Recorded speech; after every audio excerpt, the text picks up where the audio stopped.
Lethal Classic 1971 Camaro Restoration update. There's quite a few things that we've gotten done to the car that I'm not doing unique videos on, and I wanted to cover them all off in this video here. Let's get to it.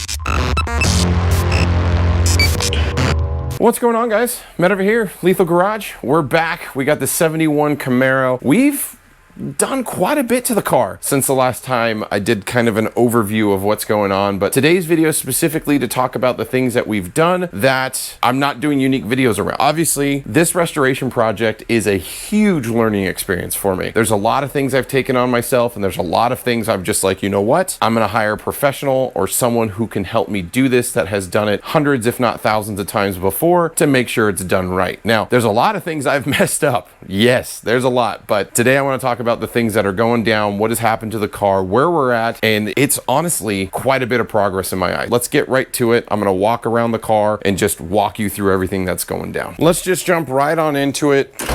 First and foremost, and I think I've kind of touched on this a little bit, I do have the soft seals and the weather railings in. If you haven't seen the install video for the weather railings and the soft seals, I did create a unique video talking about one, how they install, and two, where to get the freaking parts, because the little rails here, they seemed hard to find. Maybe it was just me. Overall, we got the windows, or the glass has been in the car for a little bit. We talked about this in the last video. We have the driver's side all kind of set up and in. It's in a really good spot. It's been sitting up against the weather seal, so it's a nice tight fit. The other side of it is we've been going hog wild with wiring. The wiring still needs to be cleaned up. We're deep into it at this point. We got the main harness in position. We have all of the Dakota Digital parts and pieces. We have the MSD. We have the AC unit in. That has been an accomplishment in its own self. Things are coming back around. We're getting to the point where we're about ready to put the dash back in and get it all squared away. And with all the wiring and everything, we can then get the Dakota Digital setup into the dash, and it's literally just one plug. I believe actually it's this plug. So this plugs into the back of the dash and we're good to go. All the wiring is through the firewall. We have all of the wiring to the back of the car as well. Get back over here. This is kind of wiring central right now, and actually let me get some lights real quick. Apologies, I should have started the video off with some additional lighting because in some of these places it's dark. Fit it all. So we're gonna revisit radiator. I had a Frostbite radiator that didn't have the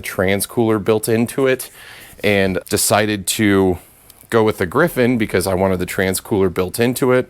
That's not going to work. I might just go back to Holley with their Frostbite series with the trans cooler built in. So you'll also notice we got the fuel lines coming up to the pressure regulator and then onto the main rail. We didn't get the right fitting. I thought I got a 90, but I didn't. So we need a 90-degree fitting for the left side of the pressure regulator. We got our dash 8 line coming up, but the dash 6 returns all there. So when we do EFI, we're good to go. But overall, everything's starting to look pretty good. Heater lines are going to get tucked underneath the wheel, our fender, I should say, and then we're going to get the hard lines, which are already pulled through. We'll get those connected. Where is it hiding? So yeah, we got the hard lines for the AC and all that stuff. So wiring's all through, the water heater pump and all that stuff's in there.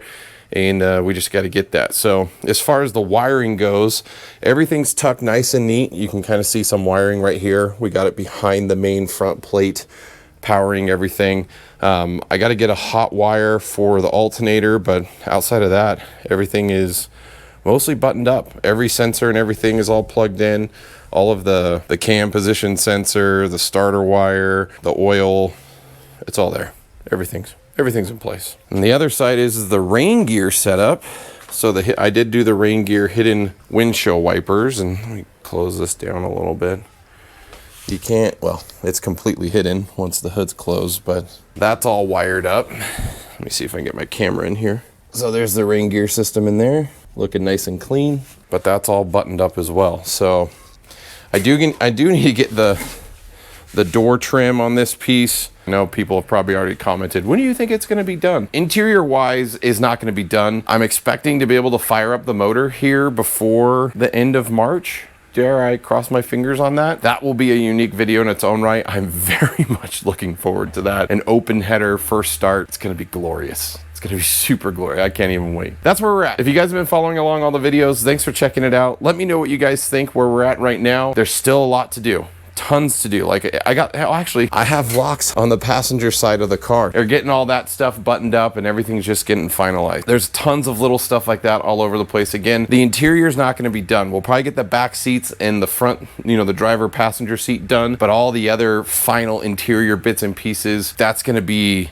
down the road. I've decided I want something a little more custom on the interior, and that's just going to cost quite a bit of money. It's not cheap to do a good interior. I'm going to be taking it down to a guy probably here in Fallbrook. He's booked up. Probably won't even happen till the end of the year, early next year, for full interior looking perfect. I may throw in the generic interior that I purchased for the time being. I just know it's not going to look great. We'll see what happens. That's all I got for now. Again, thanks for tuning in. Thanks for watching. Hit that subscribe button for more content. Until next time, guys, I'll see you on the road.